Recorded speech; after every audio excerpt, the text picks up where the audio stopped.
Good morning friends. इससे पहले class में हम लोग आयनाइजेशन एनर्जी तक पहुंच चुके थे। आयनाइजेशन एनर्जी पे एक दो क्वेश्चन भी किए थे। जैसा कि क्वेश्चन था, निम्न में किसकी आयनन ऊर्जा अधिक होती है, और आपको हम दे दिए थे, क्या दे दिए थे sir? Silicon, phosphorus, sulphur, chlorine. और आप जानते हैं इसका एटॉमिक नंबर कितना होता है? 14। इसका कितना होता है? 15। इसका कितना होता है? 16। इसका कितना होता है? Z 17। बताइए इसका क्या होगा electronic configuration? 1s2, 2s2, 2p6, 2p6, 3s2, 3p2। बताइए इसका लास्ट सबसेल किसमें भरा गया? P में। आप खुद यहाँ पे एक बक्सा बना लीजिए और क्लियर पता चलेगा।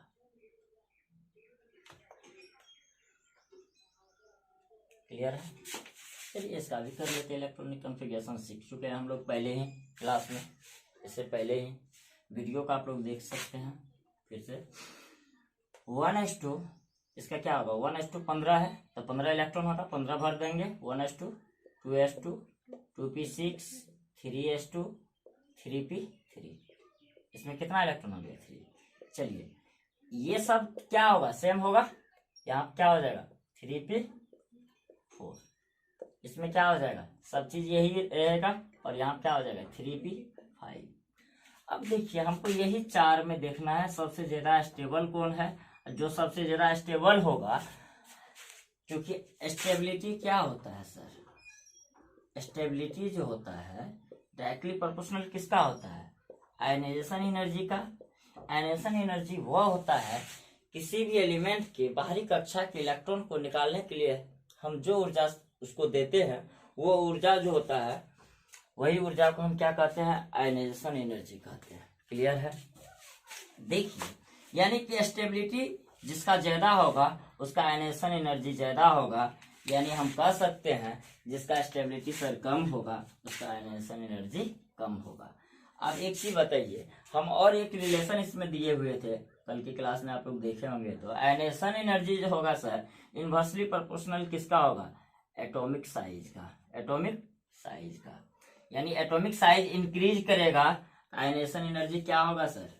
डिक्रीज होगा। इनवर्सली में क्या होता है? जस्ट उल्टा होता है। मान लीजिए अगर एटॉमिक साइज कम है किसी भी एलिमेंट का, तो क्या होगा? आयनाइजेशन एनर्जी ज्यादा हो जाएगा। अब एक चीज बताइए, एक एग्जांपल के जरिए इसको समझते हैं। अगर कोई भी बच्चा अपने पेरेंट्स के नजदीक रहता है, वो बहुत ज्यादा कंट्रोल में रहता है। पेरेंट्स और उसके बीच, बच्चे के बीच का दूरी अगर कम हो तो पेरेंट्स का ज्यादा उस पर दिखता है इफेक्ट बच्चे पे। जो जो दूर होते जाता है त्यों त्यों उसको तोड़ना आसान है। यानी दूर हो जाएगा, वो बच्चा कुछ भी कर सकता है, फ्री हो सकता है, इजीली फ्री हो जाएगा। उसके लिए कोई हमको एक्सटर्नल फोर्स का भी जरूरत पड़ेगा? नहीं पड़ेगा। उसी तरह से समझना होगा हम लोग को। नजदीक है अगर एटॉमिक साइज, न्यूक्लियस से इलेक्ट्रॉन के बीच का दूरी, हम कह सकते हैं न्यूक्लियस से इलेक्ट्रॉन के बीच का दूरी, ये दूरी जितना कम होगा उस इलेक्ट्रॉन को निकालने के लिए हमको उतना आयनाइजेशन एनर्जी देने का ज्यादा पड़ेगा। इसको बहुत ज्यादा हमको आयनाइजेशन एनर्जी देना होगा, तब जाकर के ये इलेक्ट्रॉन क्या होगा? बाहर निकलेगा। ऐसे तो निकलेगा नहीं। इसका मतलब एटॉमिक साइज इंक्रीज किया। अगर ये दूरी बढ़ जाए तो बताइए आयनाइजेशन एनर्जी घटेगा। जब आयनाइजेशन एनर्जी घटेगा तो स्टेबिलिटी क्या होगा? उसका घटेगा। यही चीज है। चलिए देखिए, इसके बाद हम लोग इलेक्ट्रॉनिक कॉन्फ़िगरेशन के कुछ रूल पढ़े थे। अब बाहो प्रिंसिपल, पॉली एक्सक्लूजन प्रिंसिपल और हुन्स रूल। हुन्स रूल के अनुसार हम लोग क्या करते थे? इलेक्ट्रॉन को किस तरह से भरते थे? आप लोग को याद होगा, इलेक्ट्रॉन को जो भरा जाता था हुन्स रूल के अकॉर्डिंग क्या था उनका? हुन्स रूल का क्या स्टेटमेंट था? उनका स्टेटमेंट था अगर कोई भी इलेक्ट्रॉन को हम भरते हैं तो पहले एक बार भर देंगे सारे बॉक्स में, एक बार सारे बॉक्स में भर देंगे। यानी कहने का मतलब है अगर मेरे पास 4 इलेक्ट्रॉन है तो ऐसे करके नहीं भरना है, ये गलत है। ऐसे करके हम नहीं भर सकते हैं। क्लियर है ना? चलिए, नहीं भर सकते तो हुन्स रूल क्या कहता था? हुन्स रूल कहता था पहले 4 इलेक्ट्रॉन है आपके पास, ऐसा करो सर, आप पहले 4 सब में, पहले एक सब में भर दो। कितना भरा गया? 3 भरा गया, बचा कितना? 1, इसमें भर दो। अब अगर 5 रहता इसमें भर देते, 6 रहता इसमें भर देता, तो कंप्लीटली फिल हो जाता। बताइए इसमें कितना इलेक्ट्रॉन है? 2।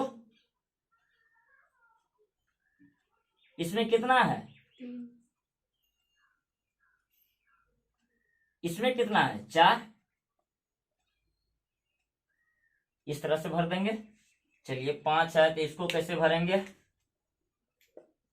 एक बार तो इस तरह से, 3 हो गया, 4, 5। अब एक चीज बताइए, इसको क्या बोलेंगे?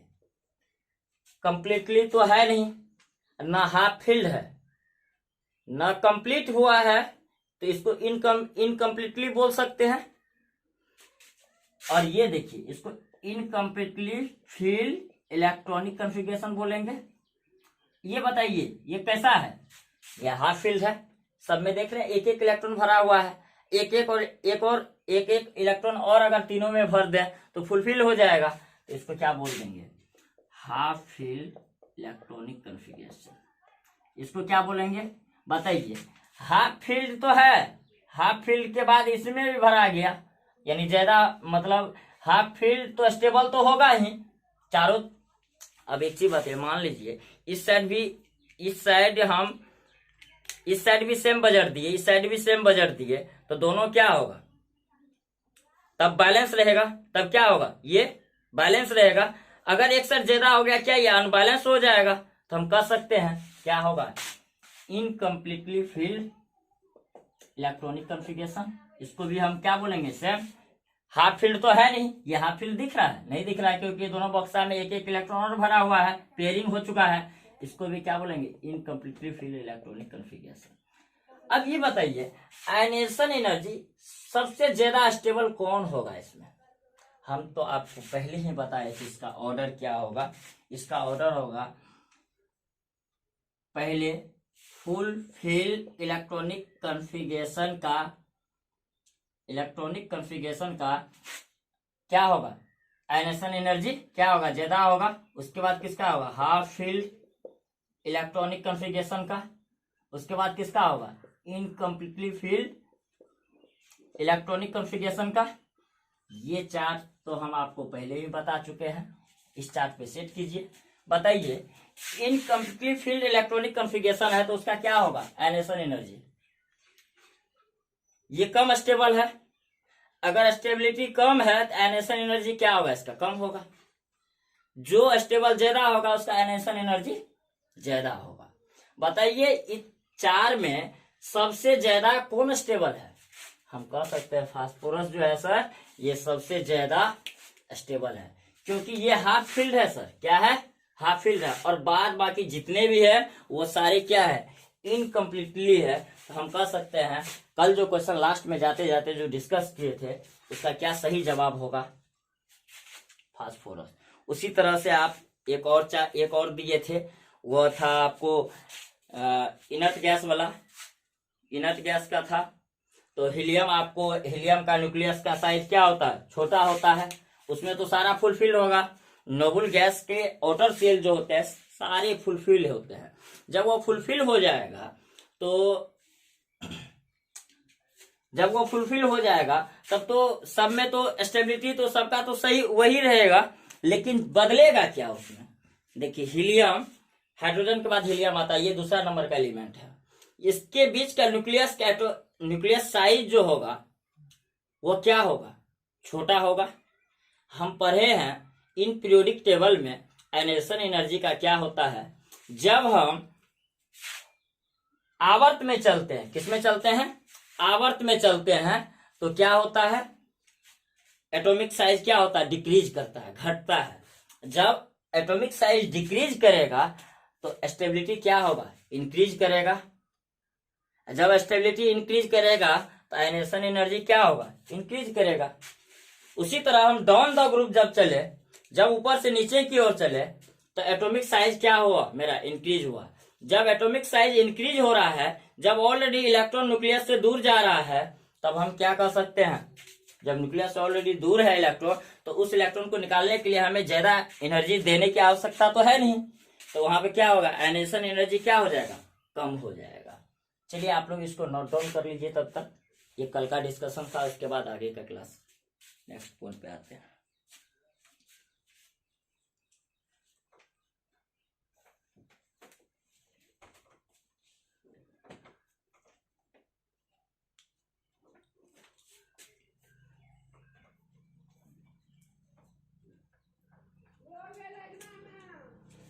चलिए इसके बाद हम लोग आते हैं अगले टॉपिक पे। अब यहाँ तक तो हम लोग समझ गए थे आयनेशन एनर्जी निकालने के लिए किसका ज्यादा होगा, जो स्टेबिलिटी ज्यादा होगा। लेकिन एक चीज आप लोग को रिवीजन करना होगा इसके लिए, विदाउट रिवीजन आप नहीं कर सकते। चलिए अब हम लोग इलेक्ट्रॉन, प्रोटॉन, न्यूट्रॉन के बारे में पढ़ते हैं क्या है। चलिए इलेक्ट्रॉन हेडिंग देते हैं, क्या है इलेक्ट्रॉन। इसको हिंदी में भी ऐसे ही बोला जाता है।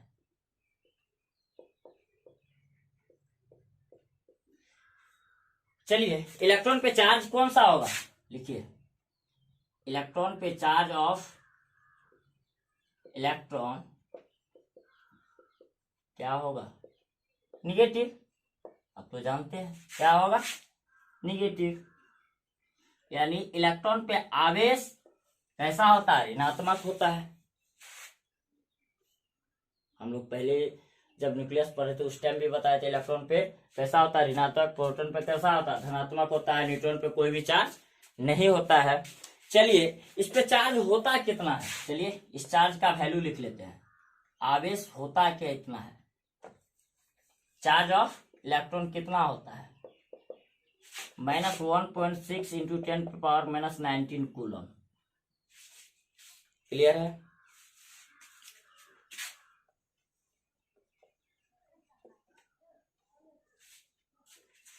इसको सी भी लिख सकते हैं, इसको आप क्या लिख सकते हैं, सी भी लिख सकते हैं।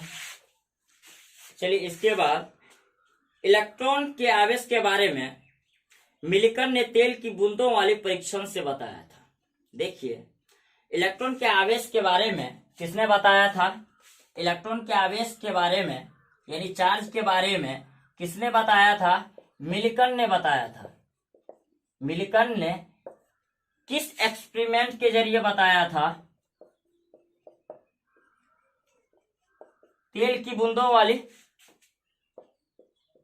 तेल की बूंदों वाली परीक्षण से बताया था। क्लियर है। देखिए चार्ज जो है, चार्ज का खोज किसने किया था, मिलिकन ने। किस एक्सपेरिमेंट के जरिए किया था, तेल की बूंदों वाली परीक्षण के जरिए, ड्रॉप ऑफ ऑयल ड्रॉप के जरिए किया था। क्लियर है। चलिए लिख लीजिए।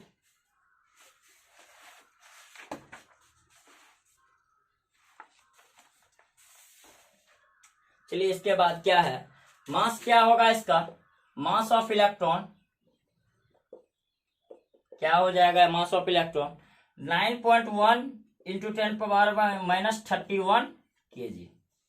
ये याद रखना, ये डायरेक्ट आपको पूछ देगा एग्जाम में। बताइए इलेक्ट्रॉन का मास कितना होता है, बताइए इलेक्ट्रॉन पे चार्ज कितना होता है, डायरेक्ट आपको ऑप्शन में दे देगा। क्या होगा, चार्ज -1.6 इंटू 10⁻⁻19 कूलम। क्लियर है। मास कितना होता है, 10⁻⁻31 kg। बताइए चार्ज का खोज किसने किया था, मिलिकन ने किया था। अब ये नहीं कह देंगे चार्ज का खोज क्या मिलिकन ने, तो इलेक्ट्रॉन का भी खोज किसने किया, मिलिकन ने। अब ये नहीं कह सकते यहाँ पे। क्लियर है। इसके बाद एक चीज बताइए, अगर मास निकल गया यहाँ पे और इलेक्ट्रॉन का चार्ज निकल गया, तो हम बता सकते हैं यहाँ पे क्या, चार्ज बाय मास का रेशियो क्या होगा, इलेक्ट्रॉन का चार्ज बाय मास, यानी चार्ज बाय मास क्या हुआ, यानी आवेश और आवेश बटे द्रव्यमान। क्या कहेंगे, इलेक्ट्रॉन का आवेश बटे द्रव्यमान का जो रेशियो आएगा, वो रेशियो कितना आएगा, वो रेशियो जो आएगा -1.76 इंटू, ये डाटा है आपको याद रखना होगा, या नहीं तो आप कैलकुलेट भी कर सकते हैं, इंटू 10⁻8 कूलम पर ग्राम। क्या हुआ देख रहे हैं ऊपर में चार्ज क्या है, ये चार्ज पर ग्राम, कूलम पर ग्राम जो लिखे हैं ये क्या है, एसआई यूनिट किसका हो गया, इसका हो गया। हम लोग एसआई यूनिट खूब पढ़े होंगे, इंटर में भी पढ़ते हैं, 11th में। चलिए अब हम लोग पढ़ते हैं इलेक्ट्रॉन का डिस्कवर किसने किया था। क्या इलेक्ट्रॉन का डिस्कवर, इलेक्ट्रॉन का खोज किसने किया था, जे थॉमसन ने किया था। चलिए यहां तक लिख लिए होंगे आप लोग। चलिए मिटाते हैं।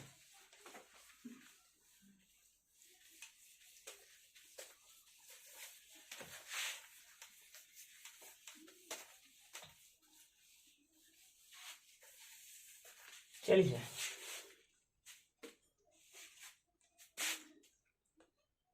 डिस्कवर्ड ऑफ इलेक्ट्रॉन,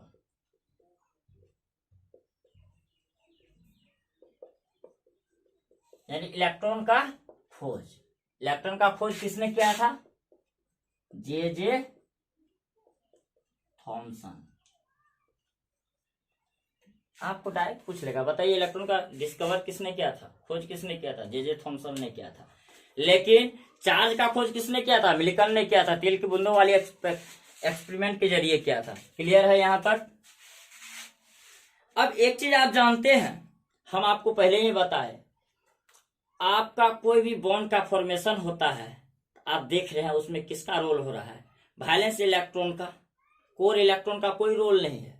जो भी आगे कुछ करने वाले हैं, सारे काम किस पे होने वाला है, वैलेंस इलेक्ट्रॉन पे। यानी संयोजी कक्षा में जो इलेक्ट्रॉन होगा उसी पे सारा कार्य होने वाला है, क्योंकि उसी से हमको पता चलता है वो मेटल है कि नॉन मेटल है, उसका केमिकल प्रोसेस कैसा होगा नहीं होगा। चलिए एक पॉइंट आप लोग लिख सकते हैं, लिख लीजिए, हम बोल देते हैं, किसी भी तत्व का रासायनिक व्यवहार संयोजी इलेक्ट्रॉन की संख्या पर निर्भर करता है। हम आपको पहले ही बताए, किसी भी तत्व का जो है, किसी भी एलिमेंट का जो है केमिकल बिहेवियर किस पे डिपेंड करेगा, वैलेंस इलेक्ट्रॉन में जितना इलेक्ट्रॉन का संख्या होगा उस पे डिपेंड करेगा। यानी हम देख रहे हैं वैलेंस इलेक्ट्रॉन में जो इलेक्ट्रॉन होगा उसी पे डिपेंड कर रहा है सारा केमिकल प्रोसेस, यही कर रहा है। यानी बॉन्ड फॉर्मेशन जो होगा, तो क्या हम लिख सकते हैं उस पॉइंट में, उसके नीचे लिख सकते हैं बॉन्ड फॉर्मेशन। देखिए हिंदी लिखना संभव नहीं है, हम रिपीट कर देंगे, आप उसको लिख सकते हैं। क्लियर है, 2 बार हमने रिपीट कर दिया। देखिए ये बॉन्ड फॉर्मेशन जो होता है, बॉन्ड फॉर्मेशन कैसा प्रोसेस है, ये bond formation sir chemical process है। हम कह सकते हैं बॉन्ड फॉर्मेशन कैसा प्रोसेस है, तो ये केमिकल प्रोसेस है सर। क्लियर है।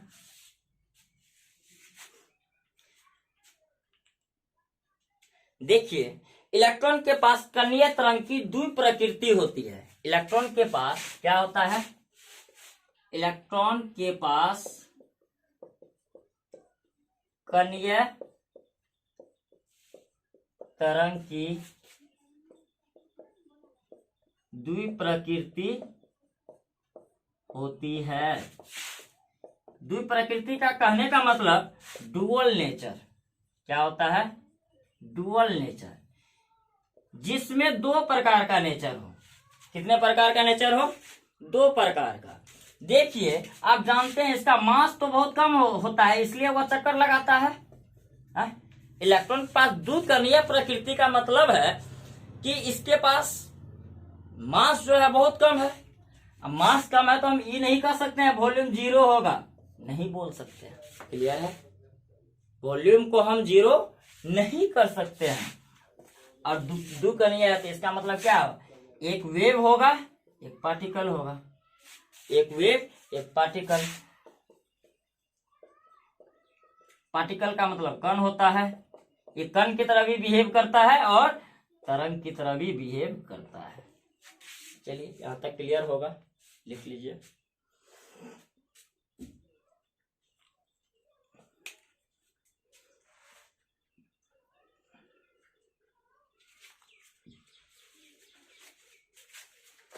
चलिए मिटा देते हैं इसको। और इलेक्ट्रॉन में कुछ बात हम लोग नोट करेंगे। बताइए,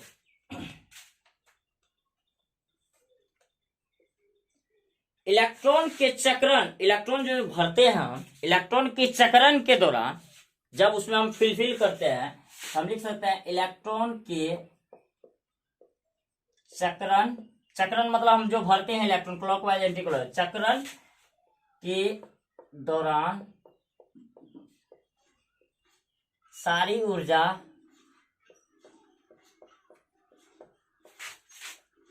ऋणात्मक होती है। ऋणात्मक यानी जब इलेक्ट्रॉन फुलफिल, जब हम भरते हैं इसमें जैसे भर रहे थे इलेक्ट्रॉन, इसके दौरान जो इलेक्ट्रॉन का जो ऊर्जा होगा कैसा होगा, सारी ऊर्जा कैसा होगा, निगेटिव होगा।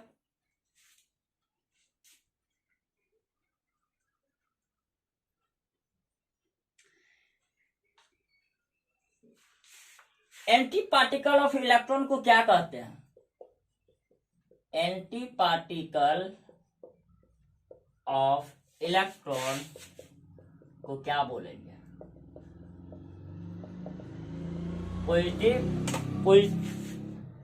पॉजिटिव इलेक्ट्रॉन क्या बोलेंगे, एंटी मतलब इलेक्ट्रॉन तो पॉजिटिव नेगेटिव होता है, एंटी बोल दिए तो जस्ट साइन क्या हो जाएगा, उल्टा हो जाएगा। क्या हो जाएगा, उल्टा हो जाएगा। इसलिए क्या लिख रहे हैं, पॉजिटिव इलेक्ट्रॉन। पॉजिटिव इलेक्ट्रॉन का खोज किसने किया था, चलिए नीचे वाले लिख लिए होंगे। पॉजिटिव इलेक्ट्रॉन को हम दूसरा नाम से क्या बोल सकते हैं, पॉजिट्रॉन बोल सकते हैं। क्लियर है, क्या बोल सकते हैं, पॉजिट्रॉन। इसको क्या बोल सकते हैं, पॉजिट्रॉन। पॉजिट्रॉन, इसका खोज किसने किया था, डिस्कवर्ड बाय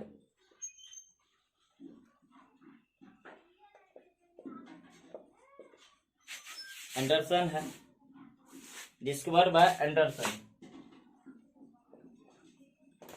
क्लियर है, यानी पॉजिट्रॉन का खोज किसने किया था, एंडरसन ने किया था।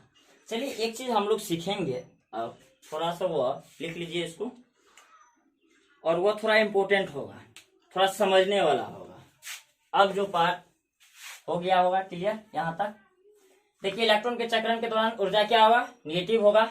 एंटी पार्टिकल ऑफ इलेक्ट्रॉन को क्या कहेंगे, पॉजिटिव इलेक्ट्रॉन। पॉजिटिव इलेक्ट्रॉन को हम क्या कह सकते हैं, पॉजिट्रॉन कह सकते हैं। इसका खोज किसने किया था, एंडरसन ने। अगर कोई आपसे पूछ ले पॉजिटिव इलेक्ट्रॉन का खोज किसने किया, एंडरसन ने। पॉजिट्रॉन का खोज किसने किया, भाई ये दोनों एक ही चीज है। क्लियर है, चलिए इसको हम मिटाते हैं। अब हम लोग कुछ इंपॉर्टेंट चीज को थोड़ा सा फोकस करेंगे, जो इस चैप्टर का अब मेन चीज आ गया है, इसको समझना है। चलिए समझने का कोशिश करते हैं हम लोग। क्या कोशिश करने वाला का हार होता है। देखिए, मान लीजिए ये क्या है, न्यूक्लियस है, पता है। ये क्या है, सॉरी, ये क्या है, ऑर्बिट है। मान लीजिए एक और ऑर्बिट बनाते हैं, ये क्या है, ऑर्बिट है। मान लीजिए एक इलेक्ट्रॉन यहां पे है, मान लीजिए इलेक्ट्रॉन यहां पे है, इस स्टेट को हम बोल देते हैं ग्राउंड स्टेट। Ground state. अगर ये इलेक्ट्रॉन ऊपर की ओर आ गया, इस इलेक्ट्रॉन को क्या बोल देंगे, तब यह इलेक्ट्रॉन किस स्टेट में पहुंच गया, तब इस स्टेट को बोला जाता है, इस अवस्था को बोला जाता है एक्साइटेड स्टेट। क्या बोला जाता है, एक्साइटेड स्टेट। यानी कोई भी आदमी एक्साइटेड स्टेट में ज्यादा देर तक रहता है। एक्साइटेड कितना देर तक रहता है, बहुत कम समय तक होता है, ज्यादा समय तक होता है। और क्या उसमें एक्साइटेड स्टेट में स्टेबिलिटी होती है, उतनी नहीं होती है। स्टेबिलिटी क्या होती है, कम होती है। इसका मतलब स्टेबिलिटी कम होगा तो आयनेशन एनर्जी क्या होगा, उसका डिक्रीज हो जाएगा। देखिए, ये इलेक्ट्रॉन यहां से यहां आ गया, जंप कर गया, किसमें पहुंच गया, यहां पे था तो इसका क्या था, स्टेबिलिटी क्या था, ग्राउंड स्टेट में स्टेबिलिटी होता है, इस यहाँ पे ज्यादा स्टेबल है। यहां से हम एनर्जी सप्लाई करके इस इलेक्ट्रॉन को पहुंचा दिए यहाँ पे क्या हुआ, एनर्जी तो इसका इंक्रीज कर गया, किसका, इलेक्ट्रॉन का एनर्जी तो इंक्रीज कर गया क्योंकि हम एनर्जी दिए हैं उसको। अगर एनर्जी दे करके ऊपर लेकर के गए हैं, क्या उसका स्टेबिलिटी रहेगा, वो जो पहले था वो नहीं रहेगा, वो स्टेबिलिटी क्या हो जाएगा, उसका घट जाएगा, स्टेबिलिटी डिक्रीजेज बोल सकते हैं। जब स्टेबिलिटी डिक्रीजेज होगा तो यहाँ पे क्या होगा, ग्राउंड स्टेट में एनर्जी कम होगा, स्टेबिलिटी ज्यादा होगा। हम बोल सकते हैं यहाँ पे, ये तो यहाँ का है, यहाँ पे बोल सकते हैं एनर्जी क्या होगा सर यहाँ पे, क्योंकि यहाँ पे ग्राउंड स्टेट में कोई एनर्जी तो हम दिए नहीं उसको एक्साइटेड स्टेट में ले जाने के लिए, एनर्जी क्या होगा लेस, लेकिन स्टेबिलिटी क्या हो जाएगा, इंक्रीज कर जाएगा। ये बात हम बताना चाह रहे थे। अब एक चीज बताइए, स्टेबिलिटी जो होता है इनवर्सली प्रोपोर्शनल किसका होता है, एनर्जी का। अगर हम कह दें, अगर हम एनर्जी को बढ़ा रहे हैं, एनर्जी इंक्रीज कर रहा है, तो स्टेबिलिटी क्या होगा, डिक्रीज करेगा, एकदम करेगा, क्लियर होगा। अगर ये एनर्जी मेरा डिक्रीज कर जाए तो स्टेबिलिटी क्या हो जाएगा, इंक्रीज कर जाएगा। चलिए ये समझ में आ गया होगा, अगर नहीं समझ में आए वीडियो को फिर से प्ले करके आप देखिए, डेफिनेटली आएगा। अगर इसके बाद भी समझ में नहीं आया तो कमेंट जरूर कीजिएगा, फिर तब इसको हम अगले डॉट सेशन में इसको लेकर के आएंगे और उसको क्लियर कर देंगे। अगर आपका प्रॉब्लम आएगा तो डॉट सेशन आएगा, अदरवाइज नहीं आएगा। अब एक चीज यहां से एक चीज और थोड़ा सोच लीजिए, यहां से जब एक्साइटेड स्टेट में गया, थोड़ा सा समझते हैं इसमें, और एक पॉइंट छूट गया। जब एक्साइटेड स्टेट में गया उसके बाद फिर ये नीचे की जब और आएगा, यानी अपना ग्राउंड स्टेट तो आएगा, कोई यहां से कमाने बाहर गया है तो घर तो लौटेगा। जैसे अभी देख रहे होंगे हमारे यहाँ माइग्रेंट लेबर जो भी है सारे घर की ओर आ रहे हैं, ग्राउंड पे आ गए हैं। पहले एक्साइटेड स्टेट में थे, बाहर में मजदूरी करते थे, तो उसको एक्साइटेड स्टेट बोल सकते हैं। अब घर वापस आ रहा है, उसको क्या बोलेंगे, ग्राउंड स्टेट। जैसे हमारे यहाँ भी जो अभी करंट सिनेरियो में न्यूज में आप लोग देखते होंगे, माइग्रेंट लेबर जो अपने घर की ओर जो वापसी हो रहा है, क्या उसके अंदर देख रहे हैं कितना ऊर्जा का क्या हो रहा है, ह्रास हो रहा है, लॉस हो रहा है। उसी तरह हम कह सकते हैं यहाँ पे क्या होगा, जब वो एक्साइटेड स्टेट, जब वो दिल्ली में था, मान लीजिए बाहर में था, वो वापस घर की ओर आएगा, उसके अंदर की एनर्जी क्या होगा, कुछ ना कुछ तो रिलीज होगा, कुछ ना कुछ तो रिलीज होगा या नहीं। इसको बोलेंगे गामा रेज, या इसको क्या बोलेंगे, फोटोन। क्या बोलेंगे, गामा रेज या फोटोन। आप जानते हैं लाइट भी एक फोटोन है, लाइट भी एक प्रकार का ऊर्जा है। तो हम पढ़ेंगे जब लाइट चैप्टर तो उसमें और इन डिटेल करेंगे। यानी एक्साइटेड स्टेट से ग्राउंड स्टेट में आने में क्या होगा, वो फोटोन का क्या करेगा, रिलीज करेगा। देख रहे हैं पुलिस का भारी गुस्सा फूट रहा है। चलिए आप लोग लिख लीजिए इसको, इसके बाद हम लोग आगे आते हैं। चलिए इसके बाद फोटोन हेडिंग डालते हैं, क्लियर है, वीडियो ज्यादा लेंथी हो जाएगा। चलिए अब हम लोग आते हैं प्रोटॉन पे। इलेक्ट्रॉन के बारे में सारा चीज हम लोग कर लिए होंगे सर। इसके अलावा और अगर आपके ब्रेन में कोई भी क्वेश्चन बन रहा है तो आप क्वेश्चन बताइएगा, उसको देखेंगे। चलिए प्रोटॉन के बारे में, प्रोटॉन का चार्ज क्या होगा,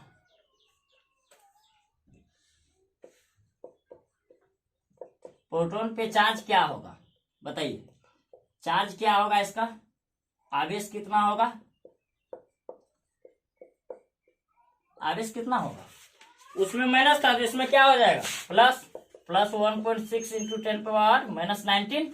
हम कूलम को सी से लिख रहे हैं, क्लियर है। बताइए इसका मास कितना होगा, इसका मास कितना होगा, द्रव्यमान प्रोटॉन का द्रव्यमान जो होगा 1.672 इंटू 10⁻⁻27 kg। क्लियर है?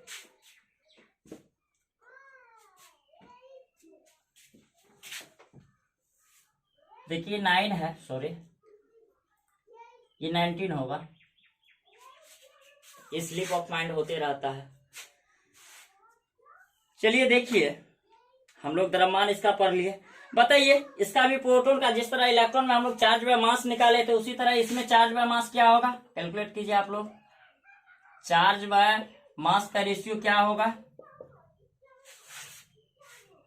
चार्ज बाय मास का रेशियो क्या होगा? 9.58 इंटू 10⁻⁻4 -4 नहीं 4 होगा कूलम पर ग्राम। देखिए प्रोटीन का डिस्कवर किसने किया था? प्रोटीन का खोज ई गोल्डस्टीन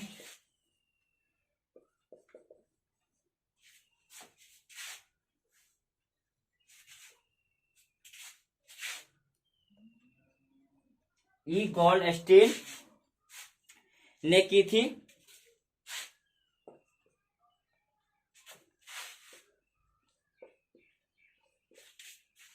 क्लियर है? और प्रोटॉन का जो नाम जो दिया था, प्रोटॉन का नाम किसने दिया था? रदरफोर्ड ने दिया था। और प्रोटॉन का नाम यानी नेम, प्रोटॉन का नेम किसने दिया था? रदरफोर्ड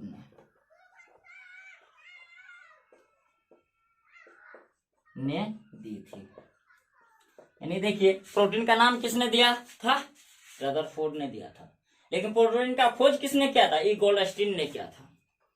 चलिए लिख लीजिए इसको, वीडियो को रोक करके लिख सकते हैं आप लोग। चलिए इसके बाद हम लोग आएंगे न्यूट्रॉन पे। न्यूट्रॉन का क्या होता है? चार्ज तो होता नहीं है, मास कितना होता है? 1.674 इंटू 10⁻⁻27 kg। और न्यूट्रॉन का खोज किसने किया था? जेम्स चैडविक किया था। चलिए हम लोग आते हैं नेक्स्ट पॉइंट पे। प्रोटॉन हो गया, इसके अलावा और तो कुछ है नहीं। प्रोटॉन में प्रोटॉन रहता कहाँ है सर? इसका जगह कहाँ है? नाभिक है, न्यूक्लियस है। ये तो आप लोग जानते हैं। प्रोटॉन और न्यूट्रॉन कहाँ रहता है? न्यूक्लियस में। इलेक्ट्रॉन कहाँ रहता है? ऑर्बिट में चक्कर लगाते रहता है। चलिए come to the next point. Now we talking about neutron. Neutron क्या होता है? आप जानते हैं न्यूट्रॉन पे चार्ज क्या होगा? न्यूट्रॉन पे चार्ज 0। नो चार्ज का मतलब 0 बोल सकते हैं। लेकिन इसका मास तो है, न्यूट्रॉन मास तो है। हम लोग निकालते हैं, जब नंबर ऑफ न्यूट्रॉन निकल सकता है तो मास तो होगा कुछ ना कुछ। इसका मास जो होता है 1.674 into 10⁻⁻27 kg। 1.674 into 10⁻⁻27 kg। Clear है? न्यूट्रॉन का खोज किसने किया था? न्यूट्रॉन का खोज यानी discovered of proton James Chadwick. कौन सा है?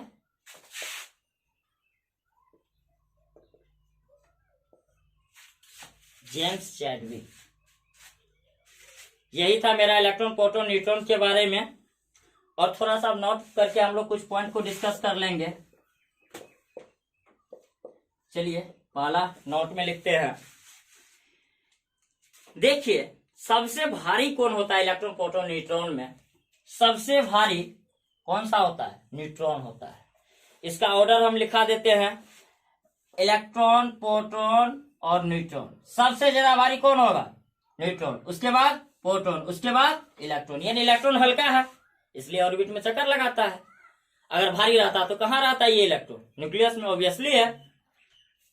तो न्यूट्रॉन सबसे भारी होता है, लिख सकते हैं। इसके आगे लिख लीजिए, न्यूट्रॉन सबसे भारी होता है। जब भारी होता है तो इसलिए न्यूक्लियस में रहता है, भारी होता है न्यूक्लियस में रहता है, तो इसलिए प्रोटॉन और न्यूट्रॉन के बीच कौन सा बल कार्य करता है? नाभिकीय बल कार्य करता है। नाभिकीय बल जो होता है प्रकृति का सबसे स्ट्रॉन्गेस्ट बल होता है, ये आप लोग जानते हैं। चलिए यहां तक हो गया। बताइए, मास ऑफ प्रोटॉन और मास ऑफ इलेक्ट्रॉन, ऐसा क्वेश्चन भी पूछ लेता है। मास ऑफ प्रोटॉन बटे मास ऑफ इलेक्ट्रॉन क्या होगा? यानी प्रोटॉन का मास, प्रोटॉन का द्रव्यमान बटा इलेक्ट्रॉन का द्रव्यमान क्या होगा? याद रखिएगा 1837। याद क्या रखना, आप निकाल सकते हैं, कैलकुलेट कर सकते हैं।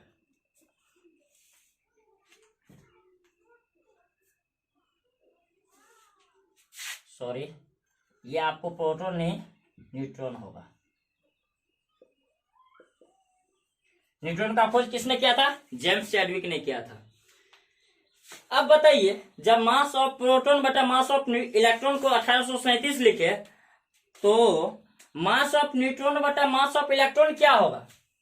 हम यहां पे लिख देते हैं, इसको लिख देते हैं, तीसरा पॉइंट यहां पे, मास ऑफ एम को मास ऑफ एम से मास, एम से न्यूट्रॉन, मास ऑफ न्यूट्रॉन बटा मास ऑफ इलेक्ट्रॉन कितना होगा?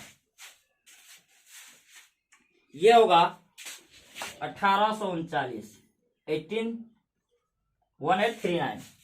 ठीक है, चलिए ये आपका की पॉइंट था। अगर आपको पूछ ले, बताइए निम्न में से सबसे हेवीएस्ट कौन होगा, सबसे भारी कौन होगा? पहला ऑप्शन इलेक्ट्रॉन, दूसरा प्रोटॉन, तीसरा न्यूट्रॉन, चौथा हाइड्रोजन एटम।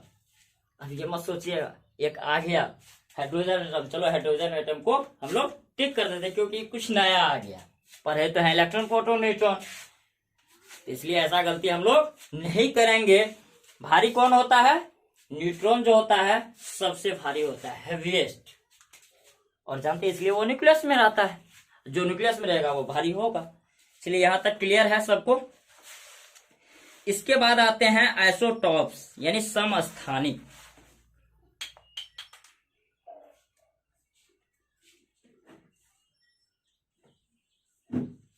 देखिए आइसोटॉप होता क्या है, चलिए इसको रब करते हैं, हो गया होगा। देखिए इलेक्ट्रॉन, प्रोटॉन, न्यूट्रॉन के बारे में हमने सब चीज डिस्कस कर लिया लगभग। इसमें से आप कहीं से भी आप देखिए क्वेश्चन बना करके, अगर कोई पॉइंट छूट रहा है, कोई भी टॉपिक, कोई भी पॉइंट, तो आप हमको बताइए, उस पॉइंट को हम फिर से डिस्कस कर देंगे। चलिए आइसोटॉप क्या होता है, चलिए देखते हैं। इसको क्या बोलते हैं? समस्थानिक, यानी स्थान तो समान है, यानी परमाणु संख्या समान हो लेकिन परमाणु भार अलग अलग हो। इसका डेफिनेशन होता है, लिख लीजिए आप लोग अगर लिखना चाहते हैं तो, और डेफिनेशन को लिखना यह संभव नहीं है, इसलिए आप लोग लिख सकते हैं। कॉपी पेन अगर साथ लेकर के बैठेंगे तो आप लिख सकते हैं इसको इजीली, ताकि बाद में याद हो सके यहाँ पे हम क्या पढ़ाए थे और इसका डेफिनेशन क्या था, ये एग्जाम्पल कैसे बताए थे सर। चलिए लिखिए, किसी एक तत्व के विभिन्न परमाणु जिनका परमाणु संख्या क्या होता है? समान होता है, परंतु परमाणु द्रव्यमान क्या होता है? अलग होता है, समस्थानिक कहलाता है। चलिए हम इसको छोटा सा डेफिनेशन लिख देते हैं।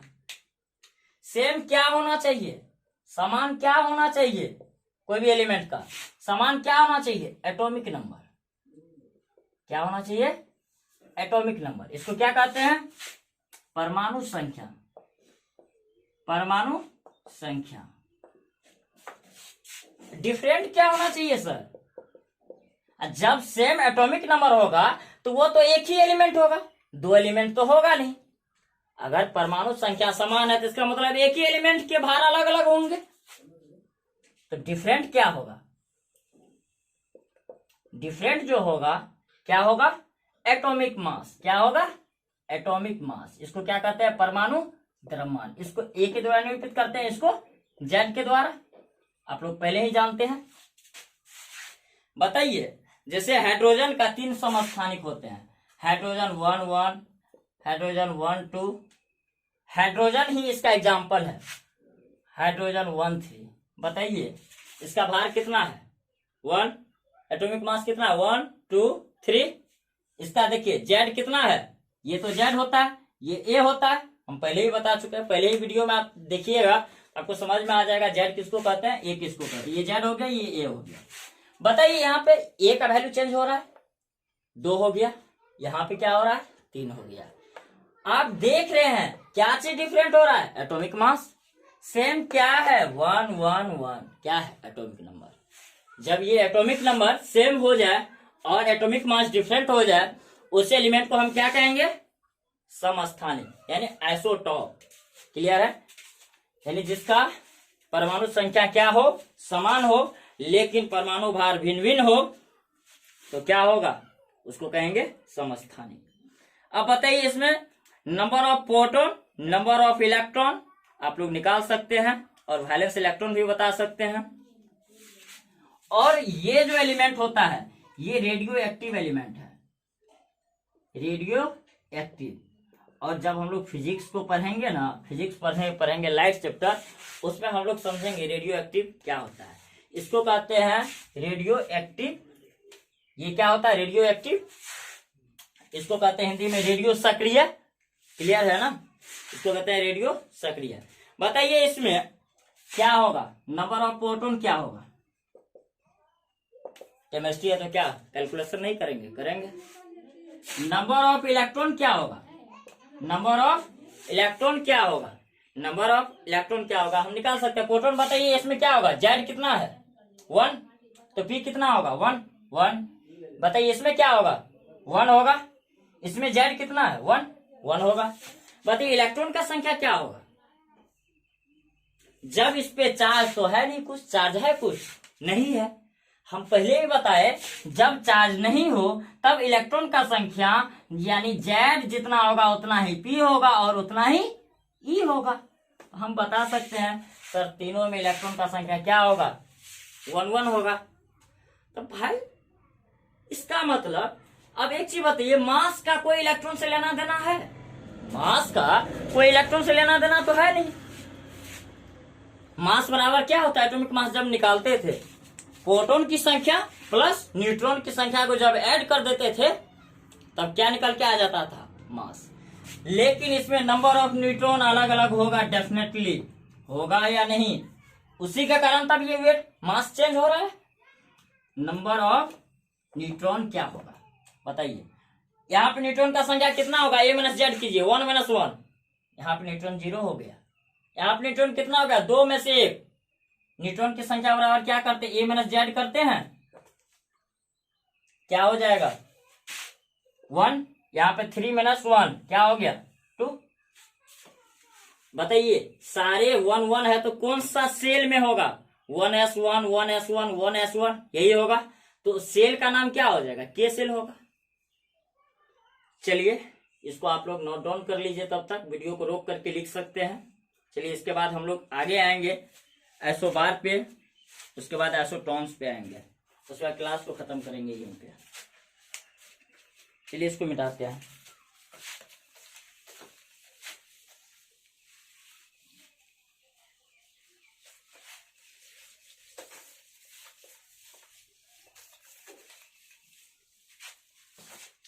क्या है अब हम लोग को?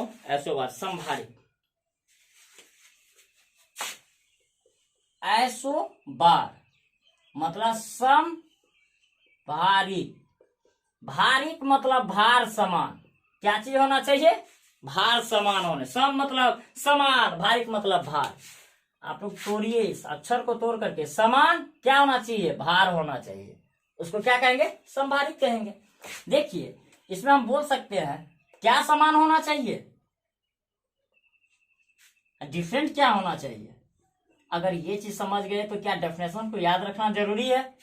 बिल्कुल नहीं। देखिए समान क्या होना चाहिए? Atomic mass. एटॉमिक मास क्या होना चाहिए, समान होना चाहिए, लेकिन एटॉमिक नंबर क्या होना चाहिए, डिफरेंट होना चाहिए, यानी अलग अलग होना चाहिए। उसको क्या कहेंगे, संभारिक कहेंगे। चलिए इसका एक एग्जांपल हम लोग लेते हैं। जैसे हो गया आर्गन, कैल्शियम, इसका भी होता है 40, इसका भी होता है 40, ये 18 होता है, ये 20 होता है। ये आपका एग्जांपल हो गया। बताइए इसमें न्यूट्रॉन का संख्या कितना होगा, नंबर ऑफ न्यूट्रॉन अगर इसमें निकालना हो तो क्या हो जाएगा, 40 में से 18 गया, कितना हो गया 22, 40 में से 20 गया 20। आप देख रहे हैं किसके कारण वेट समान हो रहा है, इलेक्ट्रॉन का संख्या यहाँ पे ज्यादा है, इसके पास इलेक्ट्रॉन का संख्या कम है, न्यूट्रॉन का संख्या कम है, इसलिए दोनों का देख रहे हैं एटॉमिक मास कैसे समान हो रहा है। क्लियर है। चलिए ये हो गया आइसो बार। इसके बाद हम लोग आते हैं लास्ट, इस चैप्टर का last topic, last point, isotones, यानी सम न्यूट्रॉनिक, सम न्यूट्रॉन। सम न्यूट्रॉन में होगा क्या, न्यूट्रॉन का संख्या क्या हो जाएगा सर, बराबर हो जाएगा, क्या होगा, बराबर हो जाएगा।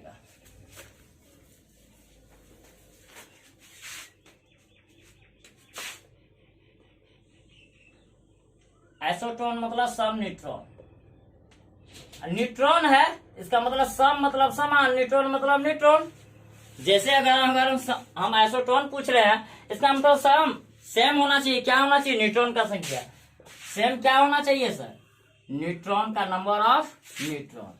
अगर नंबर ऑफ न्यूट्रॉन अगर बराबर है कोई भी दो एलिमेंट का, लेकिन डिफरेंट क्या हो, atomic mass and atomic number, different क्या होना चाहिए, एटॉमिक मास एंड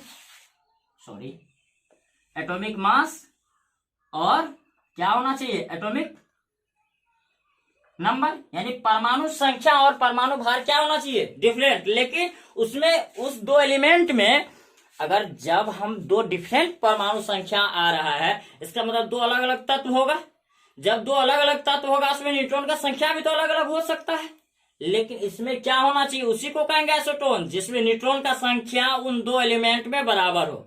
ऐसा क्या होगा, जैसे नाइट्रोजन का देखिए, ऑक्सीजन देखिए, ये 8 और 16 होता है, और ये पढ़े थे जॉन डाल्टन के अनुसार हम लोग निकाले थे, अगर इवन हो तो एटॉमिक नंबर का दुगुना हो जाता है, 8 दूना 16। अगर ऑड संख्या है इसका कितना होगा, 15, 7 दूनी 14, 1 15।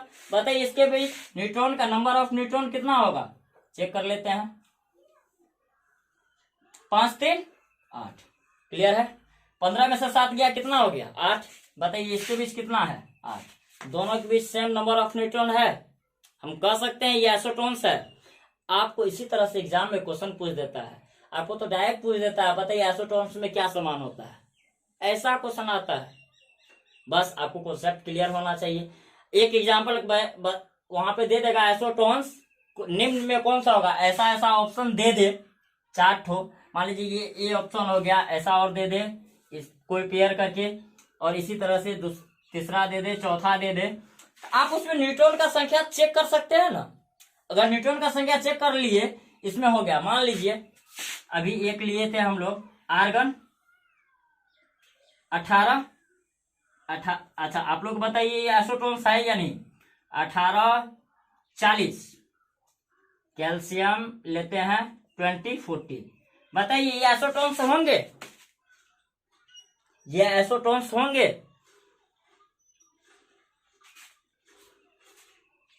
देखिए आइसोटोन्स होने के लिए न्यूट्रॉन का संख्या बराबर होना चाहिए। तुरंत चेक कर लेंगे न्यूट्रॉन का संख्या क्या हो रहा है, 40 में से 18 गया, इसमें न्यूट्रॉन का संख्या 22 हो रहा है, इसमें 20 हो रहा है, क्या 22 और 20 बराबर है, इसका मतलब ये आइसोटोन्स का एग्जाम्पल नहीं है। कौन सा है, ये इज द राइट आंसर।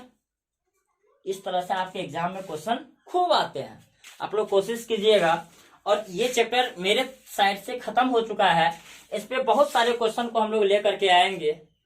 अब इसके बाद हम लोग सोचते हैं कोई और एक चैप्टर को लेकर के शाम में हम लोग आते हैं डिसाइड करके। चलिए थैंक्स, इसको आप लोग रिवाइज कीजिए, जितना रिवाइज कीजिएगा उतना डाटा आपके पास होगा। नहीं कीजिएगा, नहीं होगा। चलिए, थैंक यू।